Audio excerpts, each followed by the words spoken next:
So in this tutorial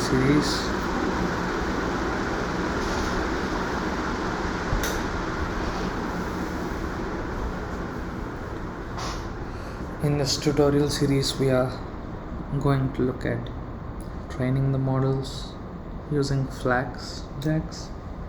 I think this is the new hyped up library for deep learning and training deep learning models. So yeah, I just want to try out all these and share them with you, I guess. So let us quickly create a virtual environment.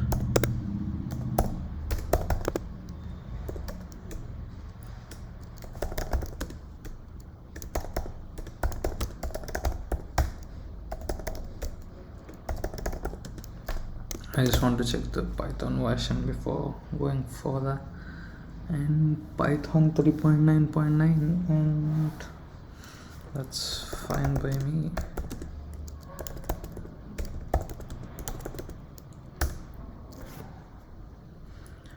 Okay, I don't know why it takes so. Yep, and now let's install.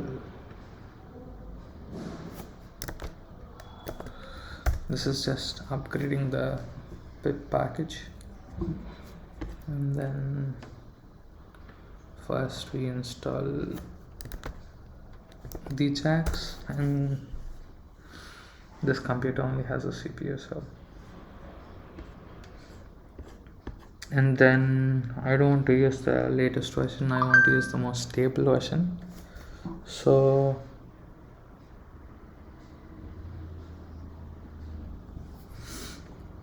I want to try this.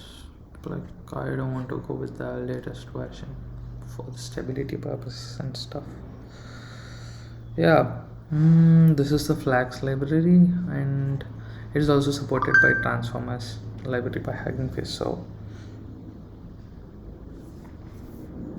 I want to, like, Hugging Face is one of the most amazing, like, their libraries are so amazing. They are widely used for natural language processing, and they're also getting into vision these days, and they have an extensive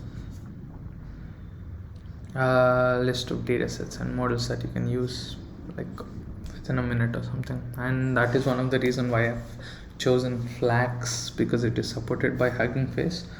Even though my personal favorite JAX library would be the Haiku library by DeepMind.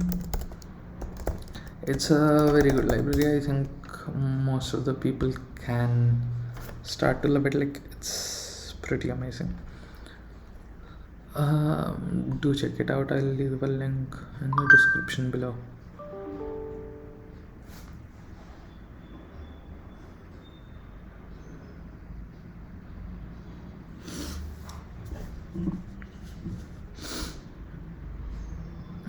Yeah, so successfully Flax has been installed.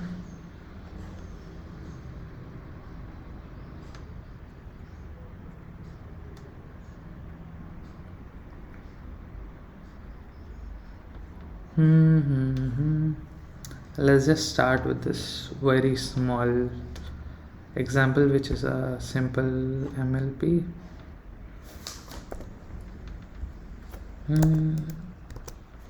Yeah, let's just save it as MLP or something. MLP pi.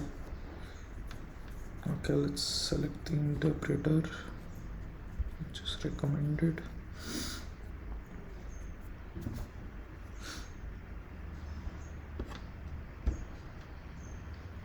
Right. Yeah, so for some reason Flax is not being detected yet. Let me just quickly turn it off again, because most of the times Visual Studio Code is very bad at these updating stuff.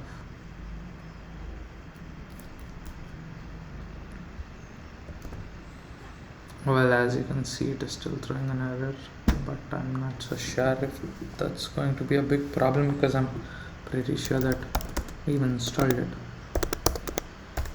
So let's simply run it. I'm not outputting anything, I'm not printing out anything, so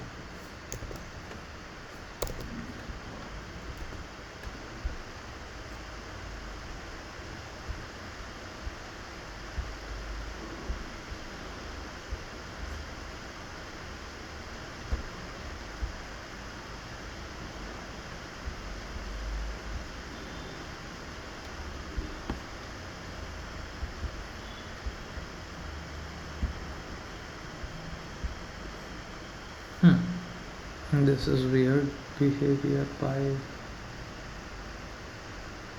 the Visual Studio Code. Okay, leaving that aside, let's just quickly see how the code is built. So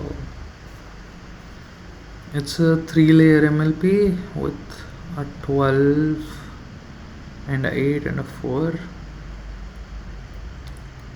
The input has 10. Yes, so where is this Flax documentation? Why is everything so slow today?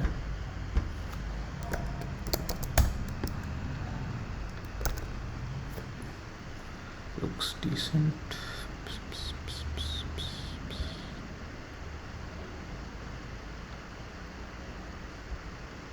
JAX for the impatient. I think this is this is a very good blog post slash intro to what is JAX. In a single line summary, I would say that JAX is more or less like NumPy, but it can also run on hardware accelerators like your GPUs and TPUs. So okay, cool. So let's see the dense layer. What the hell is a dense layer? Dense.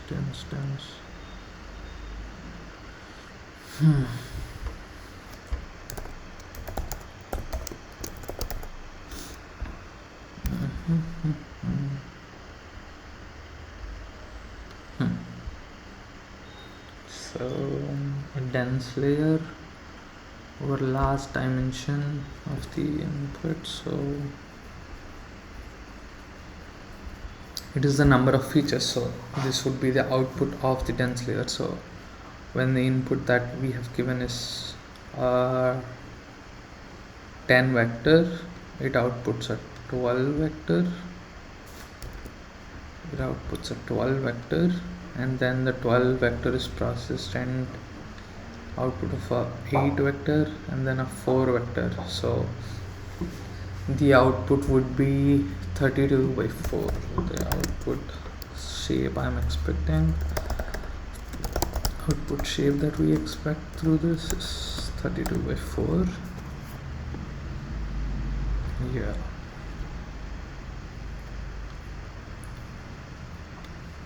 black is another very cool library actually. If you guys don't use, I think I highly recommend it. Highly recommend using it. So blah blah blah, use bias. So the dense layers equation is something like this: W equal to A transpose equation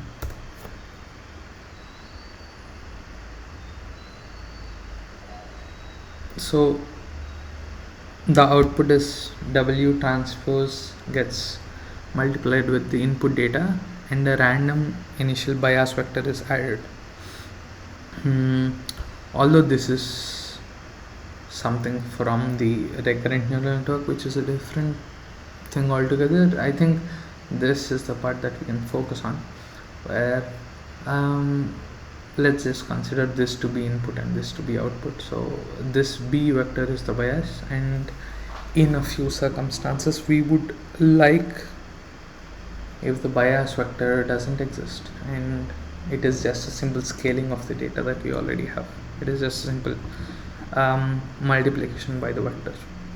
So that's why they have given this bias as an optional term. By default it is a true, but we can always change it. Kernel init function precision. Okay, they're mostly using the default, so I think let's just go forward with this. So like, okay, so a 10 gets processed and the features are these. So 10 gets into 12, 12 to 8, 8 to 4. That's what happens in this. And after each and every layer there's a ReLU activation which is applied, and then there's an output.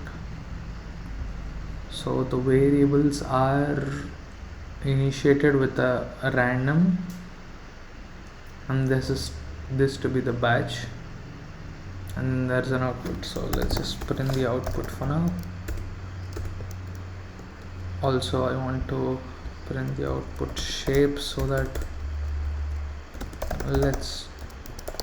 everything is under proper working. Yep.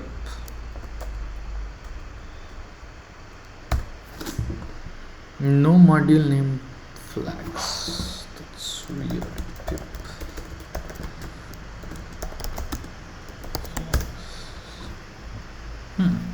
I thought I just installed it.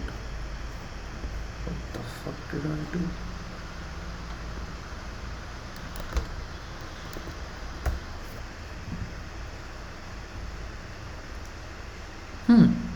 It did not get installed in the previous time. Okay, maybe VS Code was not to blame. Maybe it was me. Okay, VS Code, now do you read it? Yes. Visual Studio Code detects this. That is nice. Now we can go and debug, which is great because we need not print stuff anymore.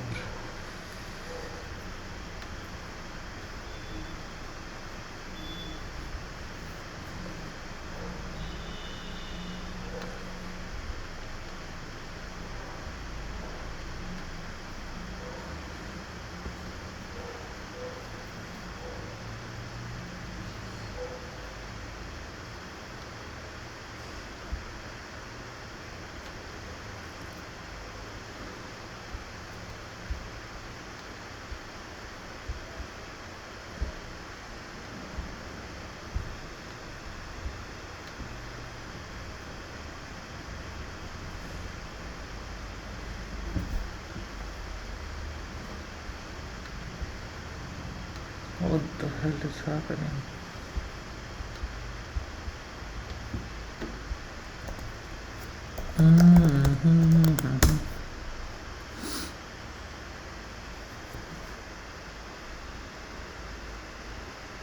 For once I just want this code to just run before we can deep dive further into other models. So for today I just want to train a simple CNN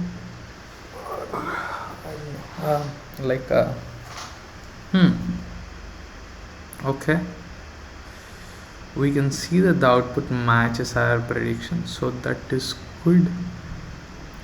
Seems like we are seeing, it looks like I understand what is going on, which is new. Okay, let's just look into what this module is. Okay, module is the base class for all neural network modules. Layers and models should subclass this class. That is exactly what we are doing it. We are subclassing this NN dot module. So basically this dot linen is being imported as NN. That's the module, and all Flax modules are data classes, which is cool. Since data classes take over in it, you should. Okay, override setup, which is automatically called to initialize the module. Modules can contain submodules and this way there is a nested tree structure.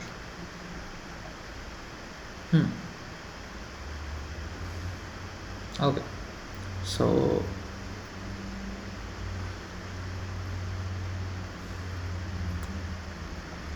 data classes are Python based classes which are like, if you just declare this as its feature or a data item, uh, it automatically initiates it as one of its values.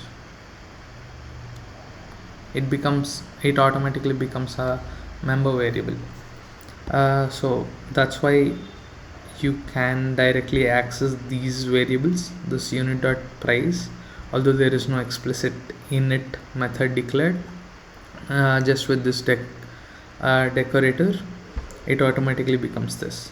Like, if an explicit init is written, it looks like this, but we need not add all this because by default all these module packages are data classes. That is what they're trying to say, which is very cool because we need not write it again and again, like lots of stuff that we want to do. For example, these features are the number of features, right? Like the number of neurons in each and every further layer.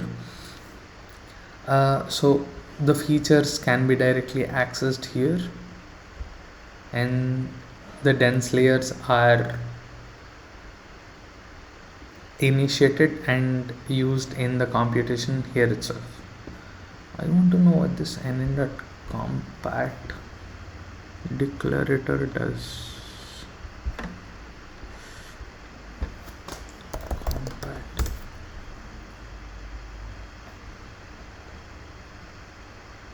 It's searching, which is bad. It shouldn't take this much for. Why are things so slow today?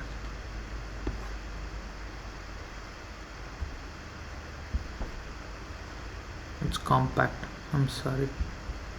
Oh boy. Oh, I think I found it.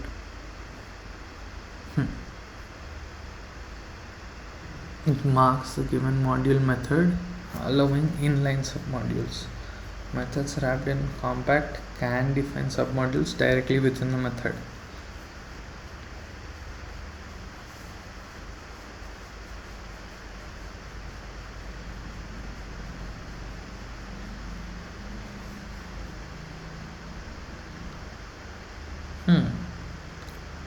So the feature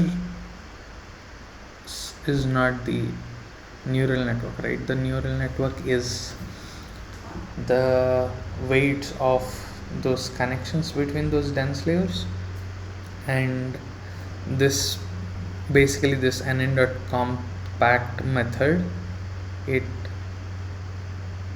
lets you define the submodules directly within the method itself.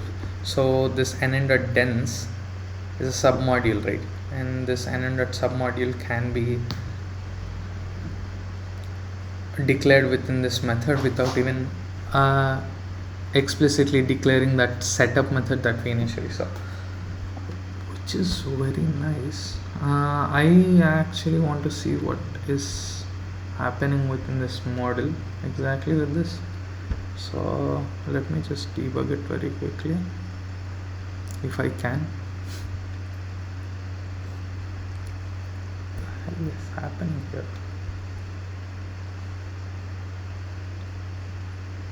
Is it because it is too hot today or something? I don't see. Oh, it's 33 degrees. Timed out waiting for launcher to connect.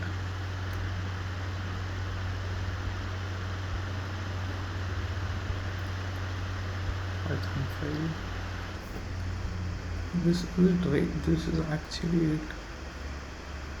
To the 182.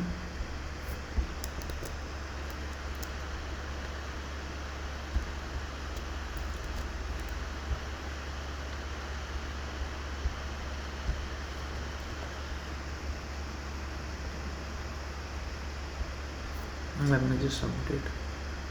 So this is my cat. Her name is Mary, and she is a pretty one.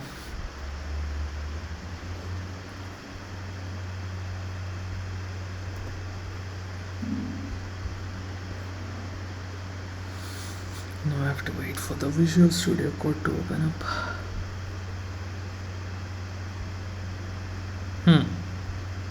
This is done. Done. Okay. Now debug properly, for fuck's sake. Okay, yeah. It is finally debugging it properly. I think now we can look into stuff better. Let's go into the debug console and see what's there in MLP. MLP has these feature attributes, which is nice, but we defined submodules here, so I'm looking for submodules now. Features, because this gets automatically declared because these are data classes inherently, and register submodules. Let's see the submodules in it. There are a few submodules.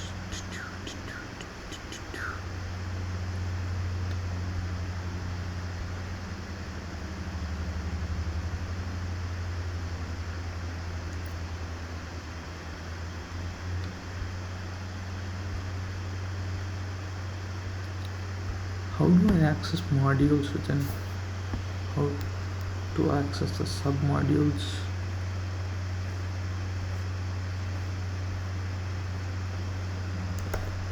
Flax submodules.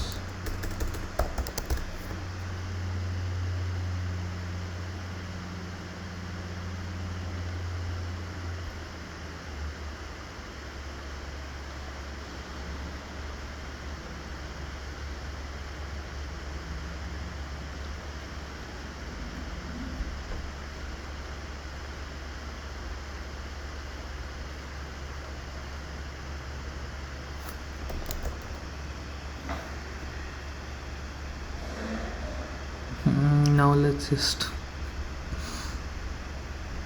features has init, name, param, scope, setup, variables. Let's see what are there in variables.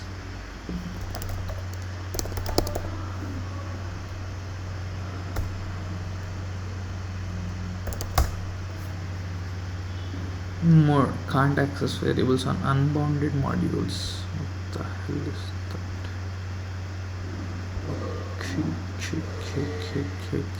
K.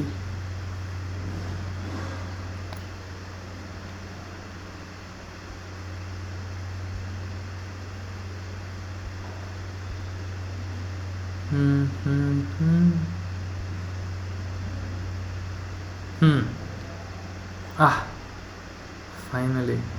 So variables is the initiated model. The model itself doesn't have anything. So what is the model init does? It creates a function. Wow, okay. And the parameters are stored in the variables. Okay.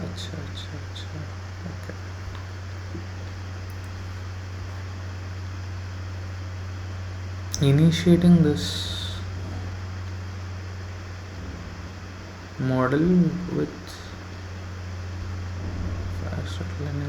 model.init. I want module has this init. It initializes a module with variables and return modified variables. This is exactly what we want. When we initialize something, it basically returns a initialized variable dictionary, which are all the parameters. As we can see that the variables contains everything. So variables is the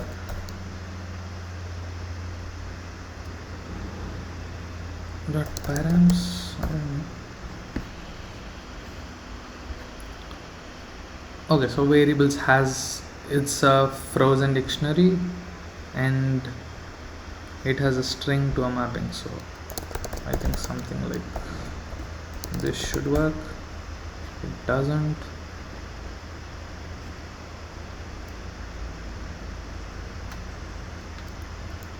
Oh, okay. So it's a spelling mistake. Variables of params. Yes. Okay. These are all the initiated kernels, like initiated values, and the bias variables, as you can see, that they are getting initialized to 0. If we can see in the tens, the documentation clearly says that the bias is initialized to a function of zeros. So this is the reason why all these biases are zeros. And coming to the kernel init function, it's a variance scaling. I think we can discuss this further in a more appropriate context, where all the initializations of the variables come under a different thing. So yeah, these are, so this is essentially our neural network, which transforms a 10 vector into a 4 vector through a series of processes, and after passing it through the ReLUs. I actually want to see what else are there in this dictionary per se.